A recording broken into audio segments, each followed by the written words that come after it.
तापत्रय विनाशाय श्रीकृष्णाय वयं नमः। परमात्मा के स्वरूप सच्चिदानंद रूप है। हम तो बार बार सुने, फिर भी हमको दो ही चर्चा करना है भगवान के विषय में। सत माने अपरिच्छिन्न, देश काल वस्तु, इसमें परिच्छिन्न। कोई भी वस्तु संसार के तीन काल से परिच्छिन्न होता है, परंतु परमात्मा सत्य माने विद्यमान है। कैसे? अपरिच्छिन्न भाव में। देश परिच्छिन्न, कोई वस्तु एक देश में है अन्य देश में नहीं है, इसको बोलते हैं देश परिच्छिन्न। शरीर एक देश में है एक देश में नहीं है, इसको कहा जाता है देश परिच्छिन्न।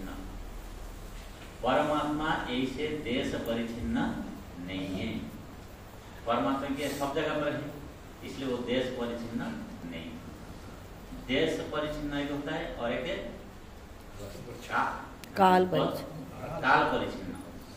काल परिच्छिन्न होता है, एक काल में कोई वस्तु प्रत्येक जगह में है, परंतु एक काल में है अन्य काल में नहीं है, इसको बोलते हैं काल परिच्छिन्न। कुछ वस्तु ऐसे हम देखते हैं, आज कोई हमारा जैसे इसका उम्र अभी 60 साल 80 साल एक काल में रहेंगे, अन्य काल में नहीं रहेंगे। संसार में कोई वस्तु भी काल अपरिच्छिन्न नहीं, परिच्छिन्न है। ऐसे कि आकाश के भी हमारा शास्त्र में सृष्टि लिखा है।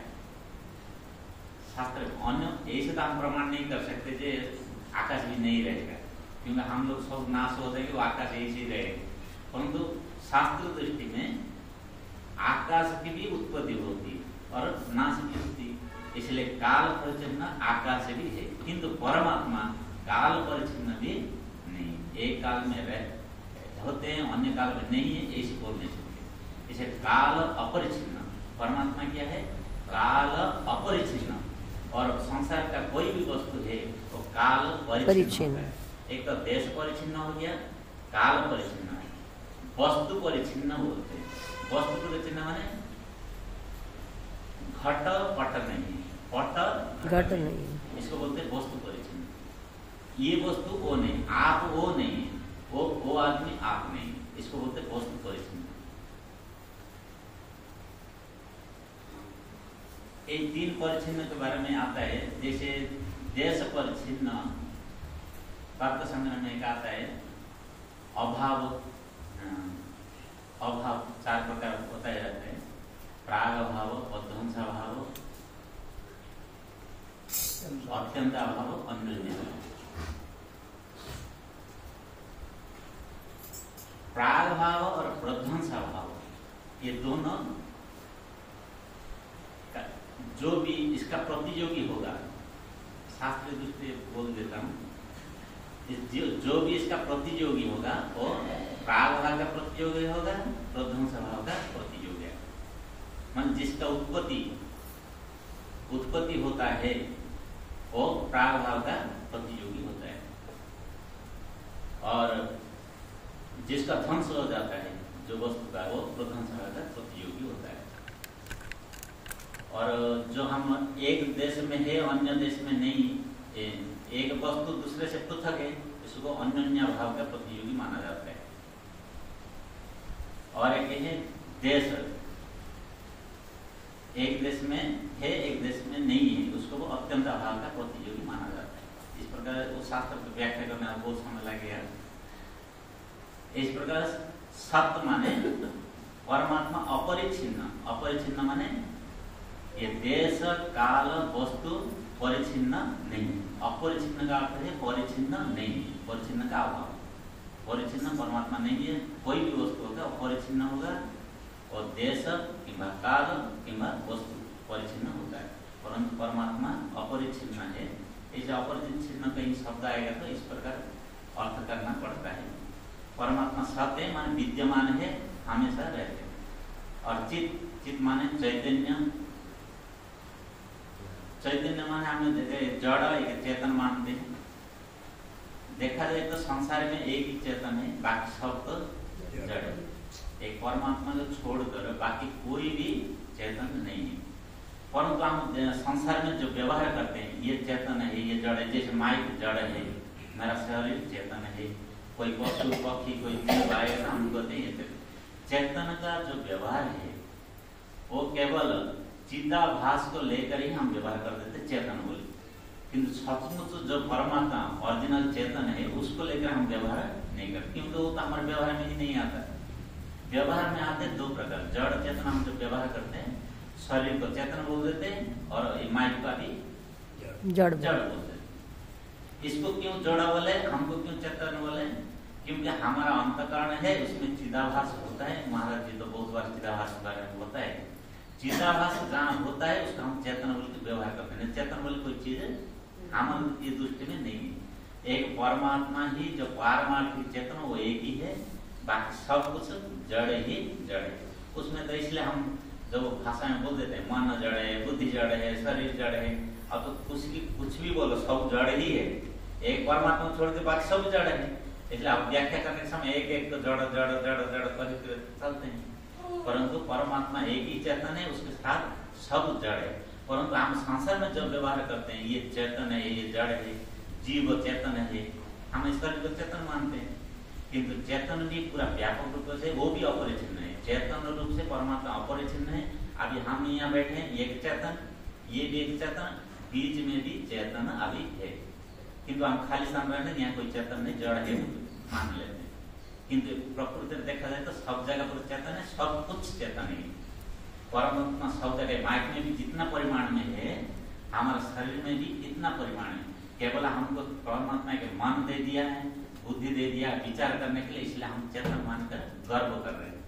किंतु देखा जाए तो हम चिदाभास को लेकर, चिदाभास विशिष्ट को लेकर हम गर्व कर रहे हैं। ये माइक के पास अंतःकरण नहीं, मन नहीं, इसलिए ये कुछ बोल नहीं पाता। किंतु प्रकृति देखा जाए ये भी पूरा चेतन है, चेतन से व्याप्त है। बाकी सब तो क्या है, कल्पित है। कल्पित रूप से सारे संसार में सारे वस्तु है, माइक भी है, हम भी है, हमारा शरीर भी है। इसलिए परमात्मा एक चेतन है। चित्त माने चेतन, सत चित्त ज्ञान स्वरूप चेतन। और प्रकाश भी माना जाता है। जैसे बाह्य प्रकाश हम सूर्य प्रकाश, चंद्र प्रकाश से मानते, एक प्रकार है ये ज्ञान रूपी प्रकाश है। सत चित्त और एक है आनंद। आनंद माने हम सुख संसार में, आप उस दिन में बताया था। आनंद माने हम सांसारिक कोई वस्तु, विषय आनंद बोल के आता है। कोई वस्तु से जो आनंद प्राप्त करते हैं इसको ही आनंद करते हैं। वो आनंद भी अपरिचिन्न आनंद, वो इसलिए इसको निरतिशय सुख बोली कहा जाता है। परमात्मा क्या कहा जाता है? निरतिशय सुख। वो आनंद में थोड़ा भी लेस कम नहीं होता है। कोई भी अगर प्राप्त करेगा और निरतिशय आनंद को भी प्राप्त करेगा। और बाकी सुख क्या है? वो समुद्र में पड़ा है। जैसे कोई तालाब में काई कुछ जम जाता है, पेड़ पौधा, उसको हटाने से हमको पानी दिखाई देता है। फिर हम जब व्यवहार करके आ जाते हैं फिर वो जम जाता है।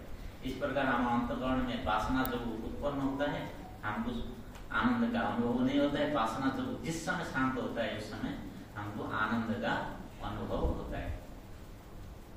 कौन सा आनंद? जो परमात्मा व्यापक रूप जो आनंद है, केवल हमारा अंतःकरण में आनंद अनुभव होता है। ये माइक तो जड़ है, इसमें ना अंतःकरण है, ये को भी आनंद अनुभव नहीं कर पाएगा।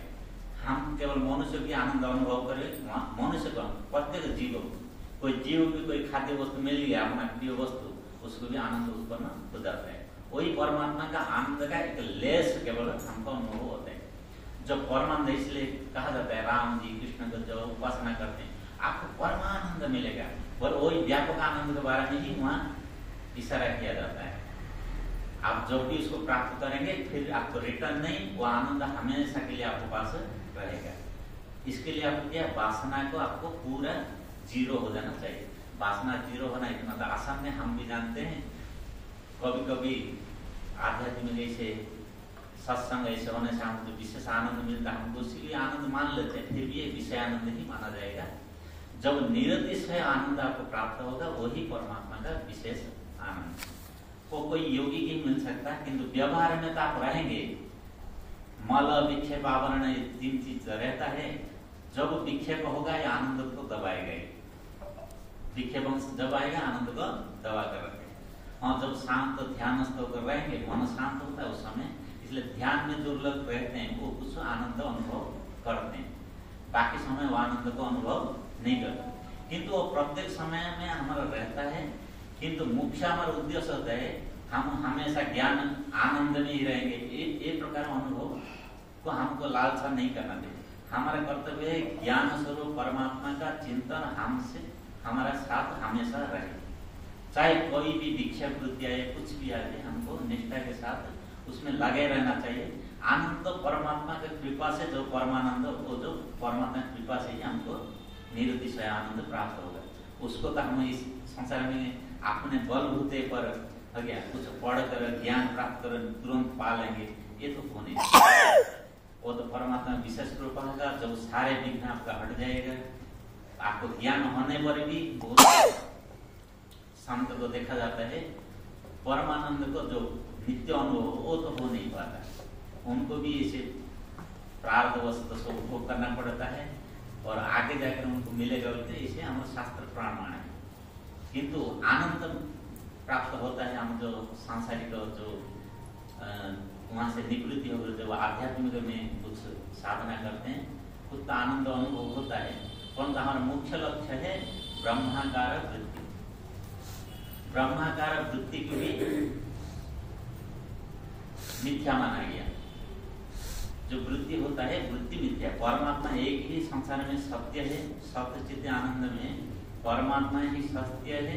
उसके सिवा शास्त्र ग्रंथ हम जो बोलते सब दृढ़ता से हमको मानना पड़ेगा, सब मिथ्या है। किंतु मिथ्या का द्वारा ही हमको परमात्मा का प्राप्ति। गुरु भी जब हमको वाणी में कहते हैं, वे नहीं मानते कि गुरु बोलते हैं हमारा शरीर सत्य है और मैं सत्य हो गया, मैं हमेशा रहूंगा, ऐसे कोई नहीं बोलता है। गुरु भी मानते हैं मैं भी इस शरीर सब मिथ्या है। गुरु जिसको मानते हैं, जो परमात्मा का अपना स्वरूप मानते हैं, वो नित्य है, सत्य है, वो एक ही सत्य है, बाकी सब वो मिथ्या है। इसलिए हमारा प्रत्येक वस्तु मिथ्या, शास्त्र भी मिथ्या, ब्रह्म ज्ञान भी मिथ्या है, जो ज्ञान स्वरूप। इसलिए महाराज जी बोले जो ज्ञानी पुरुष, हम जिनको ज्ञानी पुरुष बोलते, वो स्वयं को कभी ज्ञानी मानेंगे नहीं, वो मूर्खता जैसे लगता है, क्योंकि ज्ञान स्वरूप और ज्ञानी में बहुत फर्क है। इसलिए ज्ञानी लोग व्यवहार में ये ज्ञानी बन जाएगा, बोला हमको थोड़ा इच्छा ज्यादा हो जाता है, इसलिए हमको व्याख्या करने के लिए ज्ञानी बोल दिया जाता है। किंतु ज्ञान स्वरूप ही हमारा स्वरूप है। हमारा स्वरूप गुरु जी का स्वरूप, परमात्मा का स्वरूप एक ही स्वरूप है, खाली केवल काया भेद से सब अलग अलग, ब्रह्मा विष्णु महेश वो भी काया भेद, हमारे भी सब काया भेद से अलग अलग होकर हम व्यवहार करते हैं। परमात्मा इस प्रकार जो सच्चिद आनंद स्वरूप है, उनको प्राप्त करना ही हमारा मुख्य उद्देश्य है। और उसके लिए कोई ज्यादा व्याख्या करना, ये करना कोई आवश्यक नहीं। हम अगर शास्त्र पढ़कर कुछ जाने और उसमें हमारा जैसे अहम वृत्ति के द्वारा, अहम वृत्ति के द्वारा भी आपको जैसे शास्त्र में ये भी आया है, आपको बहुत सारे प्रकरण ग्रंथ आता है, भिन्न भिन्न पंचदश में कितना प्रकरण आ गया, सबको अलग अलग, कोई क्षेत्र के रूप में, तो जड़ चेतन के रूप में, इसे व्याख्या करने के लिए भिन्न भिन्न भिन्न शैली बनाई गई। एक आचार्य है, नाम याद नहीं आ रहा है, ये बोले सारे शैली को सब आपको जो जो इच्छा है सबको पढ़ो, कोई चिंता नहीं, सबसे जो अधिक उत्कृष्ट आपको लग रहा है उसमें देखिए चयन करो और उसी में आपका जीवन पूरा इसमें बिता दो, तो आपको निश्चय परमात्मा का प्राप्ति होगा, इसमें कोई संशय नहीं। किंतु कौन सी महापुरुष का सिद्धांत में ही चलना पड़ेगा। प्रक्रिया भिन्न भिन्न है। भिन्न भिन्न क्यों कहा गया है? हमारा मत ही भिन्न भिन्न है, सबको सब प्रक्रिया पसंद कभी भी नहीं होगी, इसलिए भिन्न भिन्न प्रक्रिया महात्मा भी और शास्त्र भी समझाते हैं। इसमें से कोई एक प्रक्रिया आपको सबसे उत्कृष्ट चुनना ही पड़ेगा और उसी प्रक्रिया में आपको पूरा जीवन व्यतीत करना पड़ेगा, हमेशा वही चिंतन। जिसको जो पसंद हो गया प्रक्रिया के अंदर, मैं क्षेत्र के रूप में चिंतन करूं, संसार का हमारा बीच में, इस प्रकार जो आपको पसंद हो गया उसमें चलना पड़ेगा, निश्चय तो आपको होगा। महात्मा तो भिन्न भिन्न प्रकार सब शैली आपको बताएंगे, उसमें से जो आपको पसंद हो गया, जो शैली तो आपको एक ही निश्चय करके उसमें चलते रहेंगे ना, विचार उसी प्रकार चलेगा। और परमात्मा ये है बोल के जान लिए, जड़ है चेतना, ये सब अनुभव करते करते उसमें चलेंगे तो आपको निश्चय परमात्मा का साक्षात्कार अनुभव होगा। जो ब्रह्माकार वृत्ति बोली कहते हैं वो हमको बार बार करने से, शास्त्र श्रवण के द्वारा और इसको चिंतन करने के द्वारा हमको अच्छा लगकर उस मार्ग में हम चल सकते हैं। इतने कहकर अपने वाणी को विराम देता हूँ। बहुत बढ़िया।